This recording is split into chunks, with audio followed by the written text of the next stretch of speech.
মুখ্যমন্ত্রীর প্রধান উপদেষ্টা সুব্রত গুপ্ত আমাদের সঙ্গে রয়েছেন। স্যার, প্রথমেই বলছি কংগ্রাচুলেশন। কিভাবে দেখছেন এই নতুন দায়িত্ব কর্তব্য? এটা একটা বিরাট দায়িত্ব। রাজ্য সরকার, রাজ্যের মাননীয় মুখ্যমন্ত্রী এই দায়িত্ব দিয়েছেন। আশা করব যে আমি সাহায্য করতে পারবো রাজ্য সরকারকে। আগামী দিনে পশ্চিমবঙ্গের জন্য কি লক্ষ্য হবে, কাজ কোন কোন জায়গায় হবে?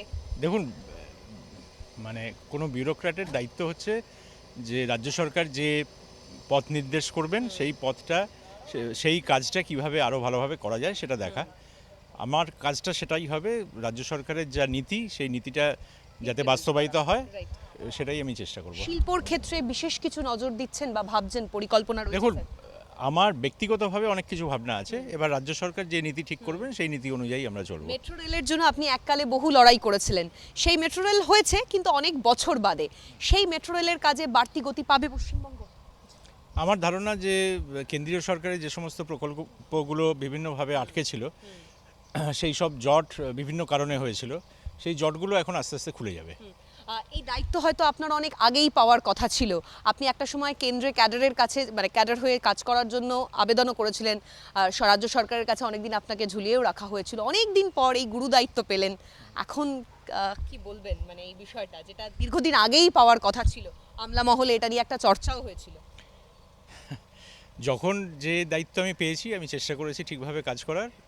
এখন এই নতুন দায়িত্ব পেয়েছি, আমি আশা করব যে আমি কাজটা সঠিকভাবে করতে পারবো। প্রশ্ন, সিঙ্গুরের জমি অধিগ্রহণ নীতির সময় আমরা দেখেছিলাম আপনি একদম ফ্রন্ট ফুটে ছিলেন, তারপর থেকেই ধীরে ধীরে ব্যাক ফুটে চলে আসা সিঙ্গুর, তা নিয়ে কি ভাবছেন সুব্রত গুপ্ত?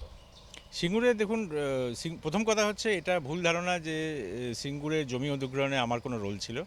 কারণ আমি যে সময় সিঙ্গুরে জমি অধিগ্রহণ হয় সেই সময় আমি বার্মিংহামে আমার MBA করছিলাম। আমি ফেরত আসার পর সিঙ্গুরে যখন পরিকাঠামো উন্নয়ন হয়, পরিকাঠামো উন্নয়নে আমার দায়িত্ব ছিল, সেই দায়িত্ব আমি পালন করেছিলাম। দুর্ভাগ্যবশত টাটারা চলে যায় বা চলে যেতে বাধ্য হয়। এখন সিঙ্গুরের জমি তো ফেরত দিয়ে দেওয়া হয়েছে কৃষকদের, সুতরাং ওখানে কিভাবে কি করা সম্ভব আমি জানি না এখনই, সেটা লিগ্যাল পরামর্শ নিতে হবে। কিন্তু যেটা আমার ধারণা যে এই রাজ্য সরকার যেহেতু কর্মসংস্থানকে সবচেয়ে বেশি প্রাধান্য দিচ্ছে, ইন্ডাস্ট্রিয়ালাইজেশন বা শিল্পকে এগিয়ে নিয়ে যাওয়ার জন্য অনেক ধরনের প্রকল্প তারা হাতে নেবেন। আর একটা শেষ প্রশ্ন করছি, আপনি গতকালকেই দায়িত্ব পাওয়ার পর বলেছিলেন রবিবার থেকেই কাজ শুরু হবে। আজ কোথায় যাবেন, কি কি পরিকল্পনা রয়েছে? না, আমার কাজ শুরু মানে যে আমাকে কোথাও গিয়ে কাজ করতে হবে তা নয়, আমি সকাল থেকেই করছিলাম কাজ। তো এখনও যেহেতু এটা ফর্মেটিভ সময়, এখন বিভিন্ন জিনিস গোছাতে হবে, সেই কাজগুলো আমি শুরু করে দিয়েছি। গতকাল রাত থেকেই শুরু করেছি, আজকেও করছি। আমি আশা করব যে আজ সন্ধ্যের মধ্যে যেটুকু কাজ মুখ্যমন্ত্রী আমাকে বলেছেন যে এই জিনিসগুলো দেখে নেওয়ার জন্য কালকের, সেগুলো আমি করে নেব। থ্যাংক ইউ, অনেক ধন্যবাদ। ফলে দায়িত্ব পাওয়ার পরেই একেবারে কাজে বেরোচ্ছেন তিনি। রবিবার ছুটির দিনেও সকাল থেকে বিভিন্ন জায়গায় ঘুরবেন এবং একাধিক গুরুত্বপূর্ণ দিক তিনি নির্দেশ করছেন। তার মধ্যে শিল্প, ছেলেমেয়েদের পড়াশোনা, একাধিক কর্মস্থান, এই বিষয়গুলোর দিকে কিন্তু নজর রাখছেন সুব্রত গুপ্ত। ক্যামেরায় প্রসন্ন নস্করের সঙ্গে অভিরূপা সাহা, ক্যালকাটা নিউজ, কলকাতা।